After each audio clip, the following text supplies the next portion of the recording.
ಎಲ್ಲ ಪ್ರಥಮ PU ವಿದ್ಯಾರ್ಥಿಗಳಿಗೆ ಶುಭೋದಯ. ಓಕೆ, ಇಂದಿನ ತರಗತಿಯ ಜ್ಯೋತಿಷ ಅರ್ಥಪೂರ್ಣವಾದ ಇದು ಡಾಕ್ಟರ್ ಎಚ್ ನರಸಿಂಹಯ್ಯನವರು ಬರೆದಿರ್ತಕ್ಕಂಥದ್ದನ್ನ ತಿಳಿತಾ ಹೋಗ್ತಾ ಇದ್ದೀವಿ. ಹಿಂದೆ ನಾವು ನೋಡಿದ್ವಿ ಈ ಖಗೋಳಶಾಸ್ತ್ರ ಮತ್ತು ಜ್ಯೋತಿಷದ ಪ್ರಕಾರ 9 ಗ್ರಹಗಳಿವೆ. ಇಷ್ಟು ಒಟ್ಟು 9 ಗ್ರಹಗಳ ಬಗ್ಗೆ ನಾವು ತಿಳ್ಕೊಳ್ತಾ ಹೋಗಿದ್ವಿ. ಹಾಗಾದ್ರೆ ಇಂದಿನ ತರಗತಿಗೆ ಇನ್ನೂ ಹೆಚ್ಚಿನದಾಗಿ ಜ್ಯೋತಿಷ್ಯದ ಬಗ್ಗೆ ಅದು ಅರ್ಥಪೂರ್ಣ ಆಗಿದೆಯೋ ಅರ್ಥರಹಿತವೋ ಅದನ್ನ ಕೊನೆಗೆ ನೀವೇ ಡಿಸೈಡ್ ಮಾಡಬೇಕು. ದೇವರು ನಿರ್ಧಾರಕ್ಕೆ ಬಂದು ಜ್ಯೋತಿಷ್ಯ ಅರ್ಥಪೂರ್ಣವೋ ಅರ್ಥರಹಿತವೋ ಅಂತ ಹೇಳಬೇಕಾಗುತ್ತೆ. ಸರಿನಾ? ಓಕೆ, ಈಗ ನೋಡಿ, ವಿಜ್ಞಾನದ ಪ್ರಕಾರ ಗ್ರಹಗಳು ಸೂರ್ಯನ ಬಾಗಿಲು. ಸೈನ್ಸ್ ಹೇಳ್ತಾ ಇದೆ. ಸೈನ್ಸ್ ಏನ್ ಹೇಳ್ತಿದೆ? ವಿಜ್ಞಾನದ ಪ್ರಕಾರ, ಓಕೆ, ವಿಜ್ಞಾನದ ಪ್ರಕಾರ ಗ್ರಹಗಳು ಅಂದ್ರೆ ಸೂರ್ಯ ನೋಡ್ಲಿಕ್ಕೆ ಯಾವ ರೀತಿ ಇರ್ತಾನೆ? ದುಂಡಾಗಿರ್ತಾನೆ ಅಲ್ವಾ? ಅದೇ ರೀತಿಯಾಗಿ ಇತರ ಗ್ರಹಗಳು ಕೂಡ ಅದೇ ರೀತಿಯಾದಂತಹ ಒಂದು ಭಾಗಗಳು. ಸೂರ್ಯ ಯಾವ ರೀತಿ ಇರ್ತಾನೋ ಗ್ರಹಗಳು ಕೂಡ ಅದೇ ರೀತಿ ಇರ್ತಕ್ಕಂಥದ್ದು. ಆದ್ದರಿಂದ ಅವುಗಳು ಸೂರ್ಯನ ರೀತಿಯ ಭೌತಿಕ ಸ್ವರೂಪವನ್ನು ಪಡೆದುಕೊಂಡಿವೆ. ಆದ್ದರಿಂದ ಅವುಗಳು ಕೂಡ ಏನಾಗಿರ್ತಕ್ಕಂಥ ಸೂರ್ಯ ನೋಡ್ಲಿಕ್ಕೆ ಯಾವ ರೀತಿ ಇರ್ತಾನೋ ಅದೇ ರೀತಿಯಾದಂತಹ ಒಂದು ಭೌತ ಸ್ವರೂಪವನ್ನ ಗ್ರಹಗಳು ಕೂಡ ಇಲ್ಲಿ ಪಡ್ಕೊಂಡಿರ್ತಕ್ಕಂಥದ್ದು. ಭೌತ ವಸ್ತುವಿನ ದೊಡ್ಡ ರಾಶಿಗಳಾಗಿರುವ ಗ್ರಹಗಳು ಭೂಮಿಯಿಂದ ಮಿಲಿಯನ್ ಗಟ್ಟಲೆ ಮೈಲಿಗಳ ದೂರದಲ್ಲಿದೆ. ಭೌತ ಅಂತ ಹೇಳಿದ್ರೆ ಘನ ಅಂತ ಹೇಳ್ತೀವಿ. ಘನ ಅಂತ ಹೇಳಿದ್ರೆ ಗಟ್ಟಿ. ಓಕೆ, ಆ ಗಟ್ಟಿಯಾದಂತ ಈ ಕಲ್ಲು ನೋಡ್ಲಿಕ್ಕೆ ಎಷ್ಟು ಗಟ್ಟಿಯಾಗಿರ್ತದೆ, ಬಂಡೆ ನೋಡ್ಲಿಕ್ಕೆ ಎಷ್ಟು ಗಟ್ಟಿಯಾಗಿರ್ತದೆ ಅಲ್ವಾ?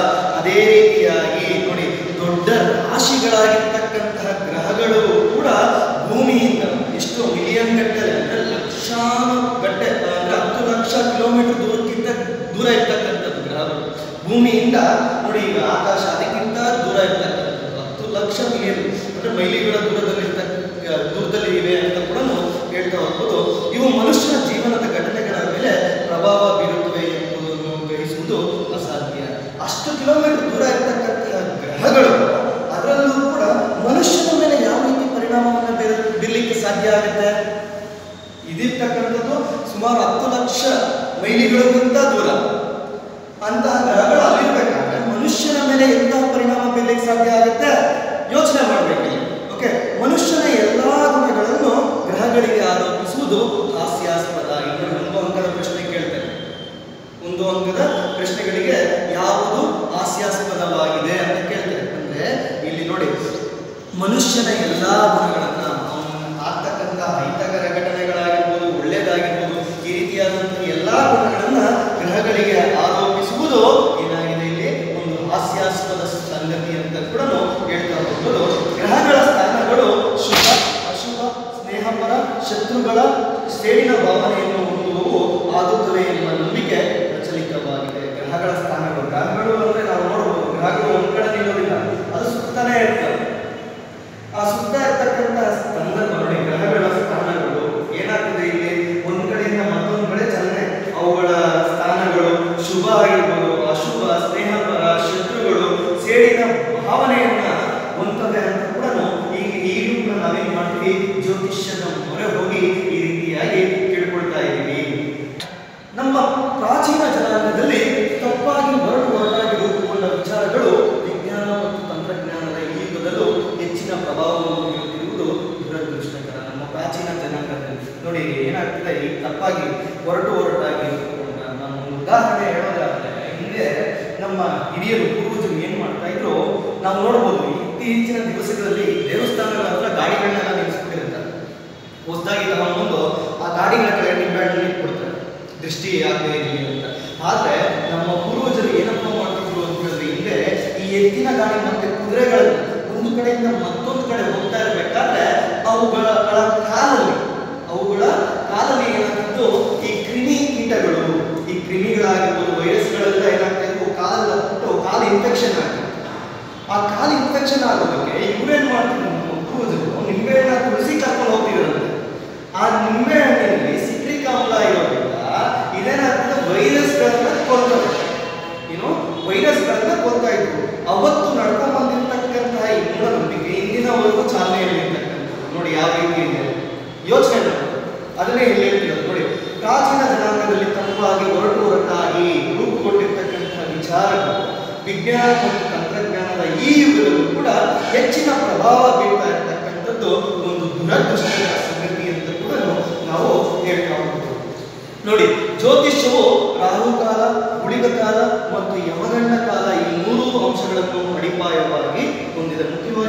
ಜ್ಯೋತಿಷ್ಯ ಅಂದ ತಕ್ಷಣ ಇವರೇನ್ ಮಾಡ್ತಾರೆ, ಕಾಲವನ್ನ ನೋಡ್ತಾರೆ. ಯಾವ ಸಮಯ ಚೆನ್ನಾಗಿದೆ, ರಾಹುಕಾಲ. ರಾಹುಕಾಲ ಅಂದ್ರೆ ಅದು ಒಳ್ಳೆಯ ಸಮಯ ಅಲ್ಲ, ಎಲ್ಲಾದ್ರೂ ಪ್ರಯಾಣ ಮಾಡ್ಬೇಕಾದ್ರೆ ರಾಹುಕಾಲದಲ್ಲಿ ಹೊರಡಬಾರ್ದು ಅಂತ ಹೇಳ್ತಾರೆ. ಓಕೆ, ಗುಳಿಕ ಕಾಲ ಒಳ್ಳೆಯ ಸಮಯ. ಓಕೆ, ಈ ಸಮಯದಲ್ಲೇ ನೀವು ಎಲ್ಲಾದ್ರೂ ಹೊರಡಬೇಕು ಅಂತ. ಓಕೆ, ನೆಕ್ಸ್ಟ್ ಯಮಗಂಡ ಕಾಲ. ಈ ಕಾಲದಲ್ಲಿ ಏನಾದ್ರು ಹೋದ್ರೆ ಇದು ನಮ್ಮ ಕಥೆ ಅಂತ ನಾವು ಯೋಚನೆ ಮಾಡ್ತೀವಿ. ಈ ಮೂರು ಅಂಶಗಳನ್ನ ಅಡಿಪಾಯವಾಗಿ ಈ ಜ್ಯೋತಿಷ್ಯ ಹೊಂದಿರ್ತಕ್ಕಂಥದ್ದು. ಇಲ್ಲಿ ಸೈನ್ಸ್ ಹೇಳ್ತಿದೆ, ಯಾವ ರೀತಿಯಾಗಿ ಹೇಳ್ತಿದೆ ಸೈನ್ಸು, ರಾಹುಕೇತುಗಳು ಅಸ್ತಿತ್ವದಲ್ಲಿಯೇ ಇಲ್ಲದಿರುವಾಗ ರಾಹುಕಾಲ ಗುಳಿಕ ಕಾಲಗಳಿಗೆ ಸಹಜವಾಗಿ ಯಾವ ಹಂತವೂ ಇರುವುದಿಲ್ಲ. ಸೈನ್ಸ್ ಹೇಳ್ತಿದೆ, ವಿಜ್ಞಾನ ಏನಂತ ಹೇಳಿದ್ರೆ, ರಾಹುಕೇತುಗಳು ಅಸ್ತಿತ್ವದಲ್ಲೇ ಇಲ್ಲ. ಅಸ್ತಿತ್ವದಲ್ಲೇ ಇಲ್ಲದೆ ಇರ್ತಕ್ಕಂಥ ಸಮಯದಲ್ಲಿ ನೋಡಿ ಸಹಜವಾಗಿ ನೋಡಿ ಯಾವ ಅರ್ಥವನ್ನ ಕೂಡ ನಾವು ಕೊಡೋದಕ್ಕೆ ಆಗೋದಿಲ್ಲ. ಓಕೆ, ನೋಡಿ ಜ್ಯೋತಿಷ್ಯದ ಪ್ರಕಾರ ರಾಹುಕಾಲದಲ್ಲಿ ಏನ್ ಮಾಡಬಾರ್ದು, ಪ್ರಯಾಣ ಮಾಡಬಾರ್ದು, ಮದುವೆ, ಧಾರ್ಮಿಕ ಕಾರ್ಯ, ಈ ಬಗೆಯ ಶುಭ ಕಾರ್ಯಗಳನ್ನ ಯಾವುದೇ ಕಾರಣಕ್ಕೂ ನಡೆಸಬಾರ್ದು ಅಂತ ಹೇಳ್ತಾರೆ. ಓಕೆ, ನಡೆಸಬಾರ್ದು. ಈ ನಂಬಿಕೆ ನಿಜವಾದ ಪಕ್ಷದಲ್ಲಿ ರಾಹುಕಾಲದಲ್ಲಿ ಈ ನಂಬಿಕೆ ಒಂದು ನಿಜ ಅಂತ ಏನಾದರೂ ಆಯ್ತು ಅಂತಂದ್ರೆ ನೋಡಿ, ರಾಹುಕಾಲದಲ್ಲಿ ಹೊರಟ ವಿಮಾನಗಳು, ಓಕೆ, ರಾಹುಕಾಲದಲ್ಲಿ ಹೊರಟಕ್ಕಂಥ ವಿಮಾನಗಳಾಗಿರ್ಬೋದು, ರೈಲುಗಳು, ಬಸ್ಸುಗಳು ಸಹ ಅಪಘಾತಕ್ಕೆ ಒಳಗಾಗ್ತವೆ. ಯಾಕಾಗ್ತಿಲ್ಲ ಅಂತಂದ್ರೆ ಇವತ್ತು ನೋಡ್ಬೋದು. ನೋಡಿ, ಉದಾಹರಣೆ ಸಮೇತ ಕೊಡ್ತಿದ್ದಾರೆ. ನ್ಯೂಯಾರ್ಕ್, ಚಿಕಾಗೋ, ಲಂಡನ್ ಅಂತಹ ವಿಮಾನ ನಿಲ್ದಾಣಗಳಲ್ಲಿ ಯಾವಾಗಲೂ ಏನಾಗ್ತವೆ, ವಿಮಾನಗಳು ಬರ್ತಾ ಇರ್ತವೆ, ಹೋಗ್ತಾ ಇರ್ತವೆ. ಅವುಗಳು ರಾಹುಕಾಲವನ್ನ ತಪ್ಪಿಸೋದಕ್ಕೆ ಕಾಯೋದಿಲ್ಲ. ರಾಹುಕಾಲ ಮುಗಿದಾದ್ಮೇಲೆ ಹೋಗೋಣ ಅಂತ ಕಾಯ್ತಾರಲ್ಲ, ಕಾಯದೇ ಇಲ್ಲ ವಿದೇಶಿಗಳು.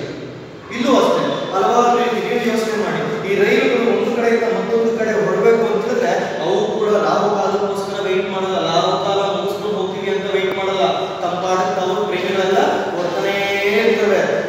ರೈಲು ಹೊರಡಲು ಜ್ಯೋತಿಷ್ಯದ ಅನುಮತಿಯನ್ನು ಯಾರು ಕೇಳುವುದಿಲ್ಲ. ರೈಲು ಹೊರಡಬೇಕಾದ್ರೆ ಜ್ಯೋತಿಷ್ಯ ಕೆಳಗಡೆ ಟ್ರೈನ್ ಹೋಗೋದು ಇಲ್ಲ. ನೋಡಿ, ಜಾತಕಗಳು ಕೂಡ ಜ್ಯೋತಿಷ್ಯದ ಆಧಾರಗಳ ಮೇಲೆ ರಚಿತವಾಗಿರುತ್ತವೆ. ನಮ್ಮ ಜಾತಕಗಳು ಅಷ್ಟೇ. ಓಕೆ, ಮಗು ಯಾವ್ದಾದ್ರು ಒಂದು ಮಗು ಹುಟ್ಟು ಅಂತ ಹೇಳಿದ್ರೆ ಯಾವ ಸಮಯ ಹುಟ್ಟು, ಯಾವ ದಿವಸ ಹುಟ್ಟು, ಯಾವ ನಕ್ಷತ್ರದಲ್ಲಿ ಹುಟ್ಟು, ಈ ರೀತಿಯಾಗಿ ನಾವೇನ್ ಮಾಡ್ತೀವಿ, ಕೇಳ್ತಾ ಹೋಗ್ತೀವಿ. ಅಂಥದ್ರಲ್ಲಿ ಜಾತಕಗಳು ಕೂಡ ಜ್ಯೋತಿಷ್ಯದ ಆಧಾರಗಳ ಮೇಲೆ ಏನಾಗಿರ್ತದೆ, ಇಲ್ಲಿ ರಚಿತ ಆಗಿರ್ತದೆ.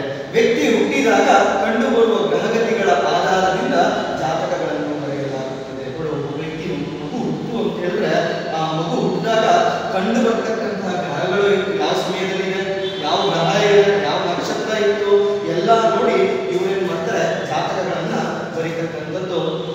ಓಕೆ, ಇದು ಜೀವನದ ಎಲ್ಲ ಪ್ರಮುಖ ಘಟ್ಟಗಳು ಅದರಲ್ಲಿ ಸುರಕ್ಷಿತವಾಗಿ ಅಡಕವಾಗಿರುತ್ತದೆ ಎಂಬ ನಂಬಿಕೆ ಇದೆ. ಅದರಲ್ಲೂ ಕೂಡ ಈ ಜಾತಕಗಳನ್ನೆಲ್ಲ ಏನಾದರೂ ಬದುಕೊಟ್ಬಿಟ್ಟು ಅಂತ ಹೇಳಿದ್ರೆ ಆ ಜಾತಕವನ್ನ ನಾವೇನ್ ಮಾಡ್ತೀವಿ, ಮನೆಗೆಲ್ಲ ಎತ್ಕೊಂಡೋಗಿ ಇಟ್ಬಿಟ್ಟು ನಮ್ಮ ಜೀವನದ ಪ್ರಮುಖ ಘಟ್ಟಗಳು ಎಲ್ಲ ಆ ಜಾತಕಗಳಲ್ಲಿ ಅಡಕ ಆಗಿರ್ತದೆ ಅಂತ ಹೇಳ್ಬಿಟ್ಟು ಇಂದು ಕೂಡ ಹಲವಾರು ವ್ಯಕ್ತಿಗಳು ಏನ್ ಮಾಡ್ತಾರೆ, ಅದನ್ನ ಪಾಲನೆ ಮಾಡ್ಕೊಳ್ತಾ ಬರ್ತಾರೆ.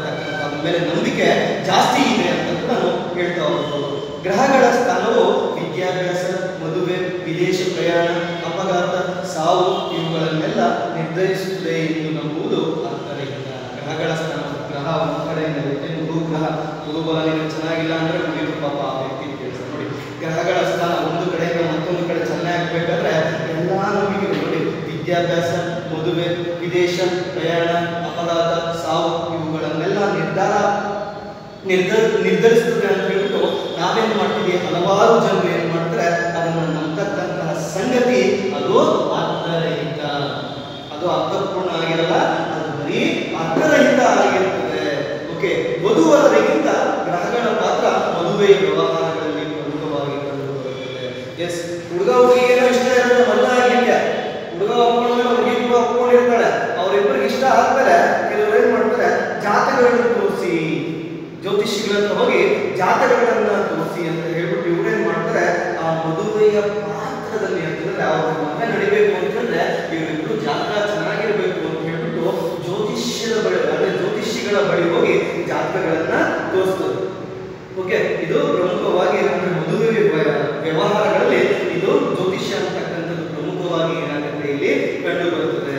ಕೆಲವು ಜಾತಕಗಳು ಏನಾಗ್ತದೆ ಇಲ್ಲಿ ತಮ್ಮ ಅಧಿಕಾರ ವ್ಯಾಪ್ತಿಯನ್ನ ಸರಿ ಇದ್ರೂ ಕೂಡ ಈ ಸರಿ ಇಲ್ಲ ಅನ್ನೋ ರೀತಿಯಲ್ಲಿ ವಿಸ್ತರಿಸಿಕೊಂಡು ಅವು ಏನ್ ಮಾಡ್ತವೆ, ಕೆಲವೊಂದು ಸಂದರ್ಭಗಳಲ್ಲಿ ಭಾವಿ ಅತ್ತೆ ಅಥವಾ ಮಾವನ ಮೇಲೆ ದುಷ್ಪರಿಣಾಮವನ್ನು ಬೀರುತ್ತದೆ ಎಂದು ತಿಳಿಸುತ್ತವೆ. ನೋಡಿ, ನೀವಿಬ್ರು ಏನಾದ್ರೂ ಮದುವೆ ಆಗ್ಬಿಟ್ರೆ ನಿಮ್ಮ ಅತ್ತೆ ಅದರಲ್ಲೂ ಕೂಡ ಮಾವಿಗೆ ಏನಾದ್ರೂ ಒಂದು ಗ್ರಹಚಾರ ಕಾದಿದೆ, ಆದ್ರಿಂದ ನಿಮ್ಮ ಜಾತಕ ಚೆನ್ನಾಗಿಲ್ಲ, ಅದನ್ನ ಮದುವೆ ಆಗಬಾರ್ದು ಅಂತ ಕೂಡ ಜ್ಯೋತಿಷಿಗಳಲ್ಲಿ ಸಲಹೆಯನ್ನ ಕೊಟ್ಟು ಕಳಿಸ್ತಕ್ಕಂಥದ್ದು. ನೋಡಿ ಎಷ್ಟು ವಿಚಿತ್ರವಾಗಿದೆ.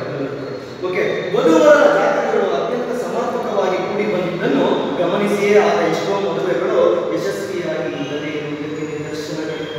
ವಧುವರರ ಜಾತಕಗಳು, ನಿಮ್ಮ ಜಾತಕ ಚೆನ್ನಾಗಿದೆ, ಮದುವೆ ಆಗಿ ಅಂತ ಹೇಳಿರ್ತಕ್ಕಂಥ ಜ್ಯೋತಿಷಿಗಳು ನೋಡಿ, ಮದುವೆ ಆಗಿದ್ರು ಕೂಡ ಎಷ್ಟೋ ಮದುವೆಗಳು ಯಶಸ್ವಿಯಾಗಿ ನಡೆದಿದ್ರು ಕೂಡ ನೋಡಿ, ಅದರಲ್ಲೂ ಕೂಡ ಅವ್ರು ಚೆನ್ನಾಗಿ ಇಲ್ಲದೆ ಇರ್ತಕ್ಕಂಥದ್ದನ್ನ ನಾವೇನ್ ಮಾಡ್ತೀವಿ, ಇಲ್ಲಿ ಗಮನಿಸ್ತಾ ಹೋಗ್ತಾ ಇದ್ದೀವಿ. ನಾವು ಉದಾಹರಣೆ ಸಮೇತ ಕೊಡ್ತಾ ಇರ್ತಕ್ಕಂಥದ್ದು.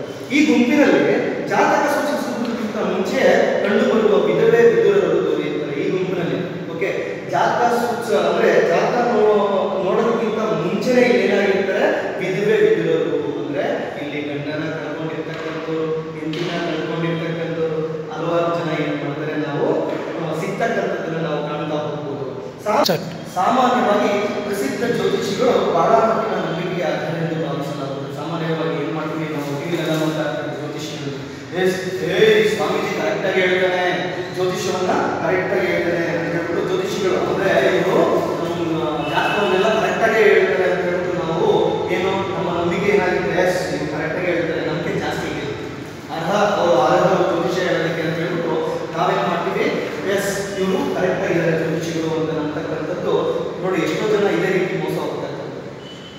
ಓಕೆ, ಆದ್ರೆ ಇವಾಗ ಲೆಕ್ಕಾಚಾರ ಆಗೋದು ಬೇಕಾದಷ್ಟು ಸಾರಿ ಕಾಣ್ತದೆ. ಆದ್ರೆ ಇವಾಗ ಲೆಕ್ಕಾಚಾರಗಳೇನಾಗ್ತದೆ, ಸುಳ್ಳಾಗೋದನ್ನು ನಾವು ಎಷ್ಟೋ ಸಾರಿ ಗಮನಿಸ್ತಾ ಹೋಗ್ಬೋದು. ನೋಡ್ಬೋದು ನಾವು 2005ರಲ್ಲಿ ಸಾರಿ 2004 ಡಿಸೆಂಬರ್ 24ರಲ್ಲಿ ಏನಾಯಿತು, ಸುನಾಮಿ ಆಯಿತು ನಮ್ಮ ಭಾರತದಲ್ಲಿ.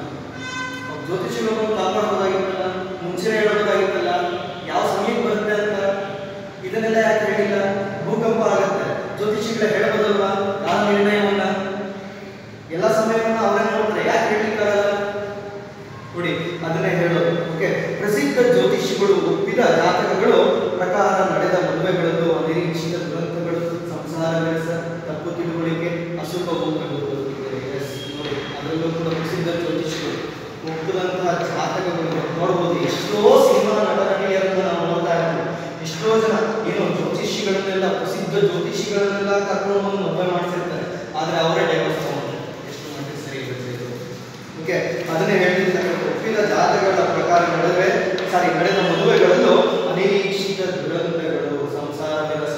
ಯಾಕೆ ಒಬ್ಬರು ನೋಡಿದ್ರೆ ಒಬ್ಬರಿಗೆ ಇಷ್ಟ ಮದುವೆ ಆಗಿರ್ತಾರೆ, ಮನೆ ಹೋಗಿರ್ತಾರೆ, ಒಬ್ಬರು ನೋಡಿದ್ರೆ ಒಬ್ಬರಿಗಾಗಲ್ಲ, ಏನಾದ್ರೂ ಒಂದು ಸಮಸ್ಯೆ ಇದ್ದೇ ಇರುತ್ತೆ. ನಾವು ಪ್ರತಿನಿತ್ಯ ಟಿವಿ ನ್ಯೂಸ್ ಚಾನೆಲ್ಗಳಲ್ಲೆಲ್ಲ ಏನ್ ಮಾಡ್ತಾ ಇರ್ತೀವಿ, ಗಮನಿಸ್ತಾ ಹೋಗ್ತಾ ಇರ್ತೀವಿ.